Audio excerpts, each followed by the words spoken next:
দেখুন বাচ্চাটি অসুস্থ। কুকুর বাচ্চাটির মাথায় হাত বুলাচ্ছে। বাচ্চাটি প্রচণ্ড জ্বরে কাতরাচ্ছে। তো কুকুরটি এখন ভাবছে কী করা যায়। কুকুরটি তারপরে তার মালিকের কাছে ফোন দিল, যে ফোনে কথা বললো। তো মালিক তাকে বলতেছে, কি বলতে দেখেন কুকুরটি শুনছে। তারপর মালিক কুকুরকে বলছে তুই যা ভুট্টা খেতে। তারপর কুকুর এখন ছুটছে ভুট্টা খেতে,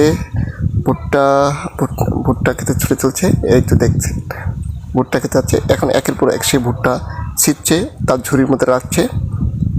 দেখেন এখানে আরেকটু ভুট্টা ছিটছে। এরকম করে সে বেশ কয়েকটি ভুট্টা সে জড়ো করতেছে ঝুড়িতে। দেখা যাক বন্ধুরা কী করে এখন। তারপর এই ঝুড়িতে কুকুর ছুটছে বাজারে এখন যাবে। বাজারে সেল করার জন্য যাচ্ছে। তো বাজারে সেল করার জন্য রাস্তা